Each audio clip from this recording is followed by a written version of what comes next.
Look at this cute little chick. Could you imagine doing anything to harm her or him?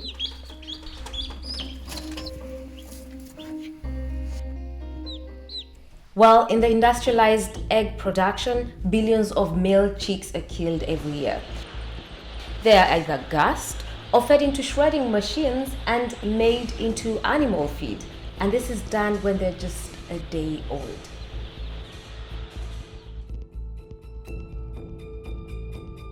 Why?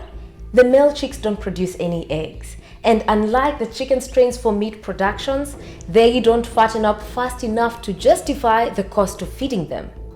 So no eggs, no meat. Basically, they are useless for the industry. But the mass culling of male newborn chicks has caused a huge controversy. In Germany, a court ruled that the practice needs to stop as soon as there are new technologies to determine the sex of the chicks. A victory for animal welfare?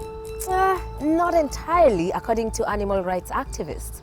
The ruling allows animal culling to continue for the time being. We, of course, think that this procedure must stop immediately and not as soon as possible, or not in the future, and not after some more studies are finished, because some universities and some institutes have already developed methods to identify a male chick while it's still in the egg. So the technology is already there. It's just too expensive for the industry, and the politicians back the industry. They want to protect them from having too high costs. Of course, not all politicians only support policies that favor the farmers. But indeed, there is criticism about the agricultural industry's power and lobbying tactics. A recent study by the University of Bremen found that German and European politicians working on these issues are actually often farmers themselves. One other way of saving the male chicks is to have dual-use breeds. Ones with a good capacity to fatten up, but also lay eggs. Inga Thielmann from the University of Bonn is leading a research on these breeds. There is an upcoming interest in these dual-purpose chickens, as they can do both meat and egg production. They, of course, produce less eggs and less meat compared to the high-performance lines. But these chickens also come along with usually a good normal behavior, so-called.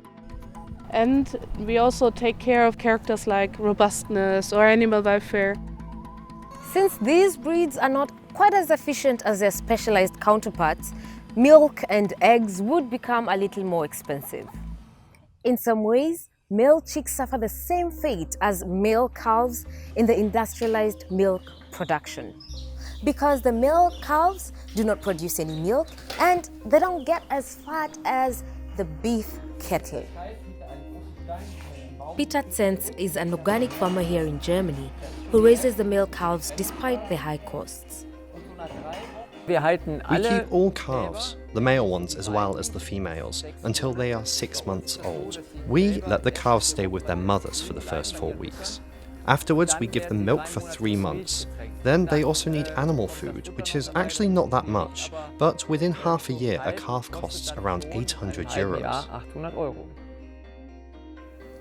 By breeding special animals for every purpose, we humans have created a very absurd situation in which newborn animals are essentially worthless on the market.